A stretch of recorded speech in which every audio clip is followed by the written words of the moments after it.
Bapak ini cocoknya jadi Menteri Pertahanan Keamanan, menjadi Menteri Menko Polhukam ketimbang Menteri Agama. Saya mohon maaf, karena idealisme yang dibangun oleh kementerian ini tak terbawa. Saya mengistilahkan ideologi ditinggalkan, sejarah tak terbawa. Kok tega menyatakan bahwa para ustadz, para guru ngaji itu adalah bagian dari bibit-bibit radikalisme?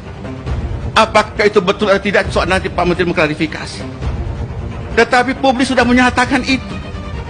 Sampai saya bertanya, Pak Menteri agama Islam atau bukan? Saya mohon maaf, perasaan suuzon sebagai seorang tidak boleh sebenarnya, tapi ada perasaan tak enak.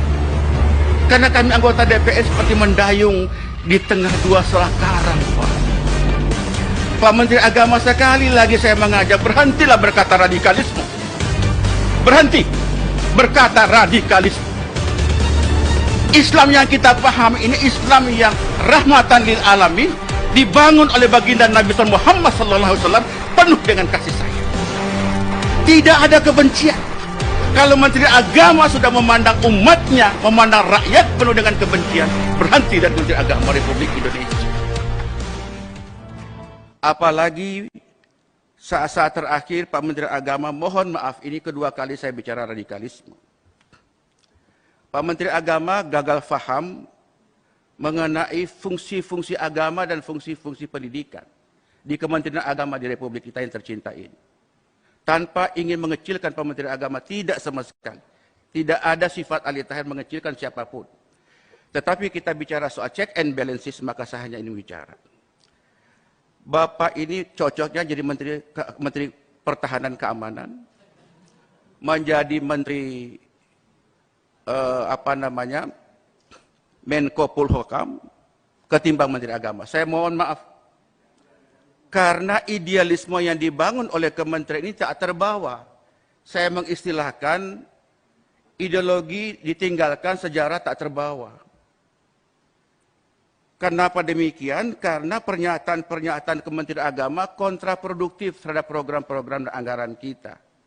Mestinya menurut saya dengan DPR itu fungsinya adalah mendekatkan, menyenangkan, mengembirakan, mencerdaskan, mengajak agar yuk mari DPR bersama dengan pemerintah kita berpikir jernih untuk berbuat demi kepentingan anak-anak bangsa. Saya orang yang suka cengeng, Pak. Karena saya orang yang paling jauh di Flores Timur, Nusa Tenggara Timur, daerah sangat-sangat miskin. Saya diasah batin saya untuk bagaimana supaya tetap cinta dengan rakyat. Tapi begitu Pak Menteri mengatakan bahwa para guru ngaji, kemudian para ustadz, itu dicurigai sebagai bentuk-bentuk awal dari radikalisme, perasaan terganggu sebagai seorang yang beragama. Perasaan yang terkoyak, perasaan yang terbunuh keimanan saya, perasaan terganggu seperti gelas yang pecah. Seolah-olah selama ini kita sholat, kita ngaji, kita berbuat sesuatu itu tidak ada arti apa-apa. Wallahi, tadi pagi saya sengaja dalam rapat ini saya membuka surat Al-Qiyamah. Saya menangis, Pak. Allah mengatakan, "Fa'idza qara'nahu fattabi Qur'anahu." Jika kami telah membacakan Quran itu, maka ikutlah bacaannya.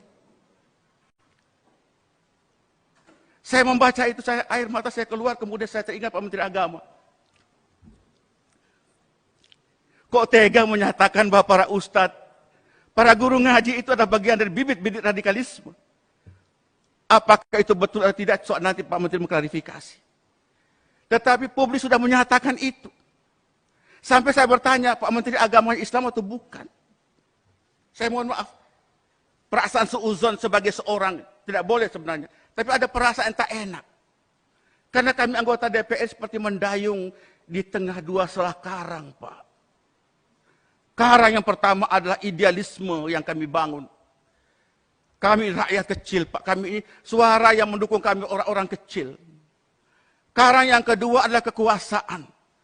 Antara dua selah karang itulah mempertemukan kita di forum yang terhormat ini. Nah, dengan demikian maka menurut pandangan saya, Pak Menteri Agama, sekali lagi saya mengajak, berhentilah berkata radikalisme. Berhenti berkata radikalisme.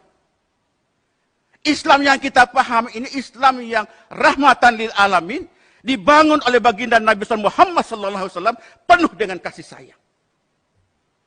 Penuh dengan kasih sayang. Tidak ada kebencian.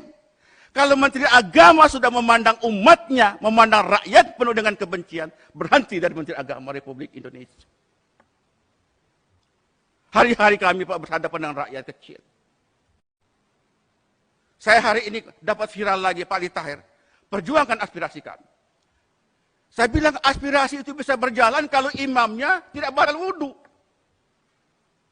Kalau imamnya sudah batal wudhu, makmum tidak boleh mengimami seorang yang sudah batal wudhu. Referensi-referensi radikalisme itu kan referensi orang luar terhadap umat Islam, mau Islamofobia, menghardik umat Islam, dan tolong lihat ini Islam dalam konteks global, bukan dalam konteks Indonesia semata. Nah, oleh karena itu kami merasa sakit, Pak. Luar biasa. Saya baru habis takziah dengan Pak Mali Fajar, almarhum Mali, baru sampai. Banyak orang kerubuti saya. Kok bisa begitu Pak Menteri Agama?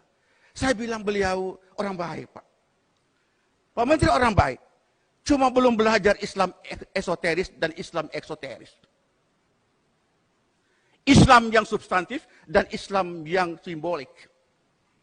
Orang itu menjadi radikal itu kan posisi kedua setelah terjadi intoleransi. Jalannya radikalisme dalam teori sosiologi agama, intoleransi terjadi karena ketidakadilan di situ. Penegakan hukum yang tidak terjadi. Hak-hak miskin, orang miskin yang terabaikan. Kebanggaan bangsa tercabut. Liberalisasi yang begitu kuat, kapitalisme begitu kuat.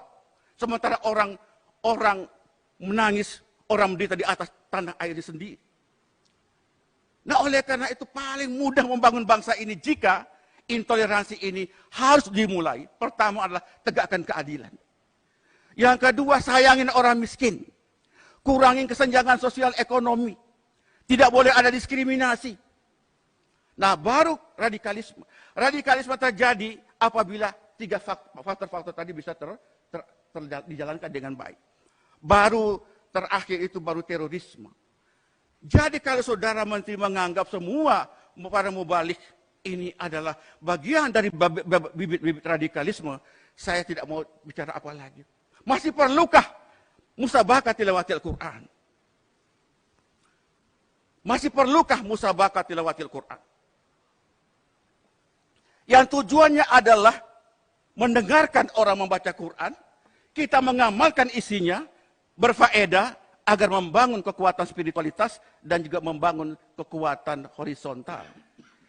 Oleh karena itu menurut pandangan saya Pak Ketua, Pak Yandri, marilah kita rekonstruksi, reformulasi fungsi-fungsi agama, baik itu fungsi menyangkut masalah pembinaan internal umat beragama, antar umat beragama, dengan antar umat beragama pemerintah, mesti kita bangunkan kembali. Tidak boleh membangun bangsa ini penuh dengan prasangka.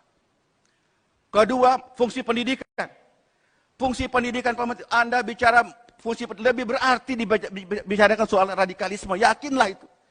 Anda sangat berharga kalau bicara soal fungsi agama dan fungsi pendidikan itu dalam perspektif dakwah, Pak. Kami suka mengalami suka duka berdakwah di lapangan.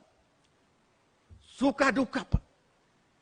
Tapi kami tetap berjalan. Nah, oleh karena saya menghimbau Pak Ketua, menurut saya sependapat jika hari ini kita tidak lagi membicarakan anggaran dulu, clearkan dulu anggaran, supaya fokus programnya, money follow function, money follow value, dan money follow macam-macam itu, di-clearkan dulu, baru setelah itu kita bicarakan rapat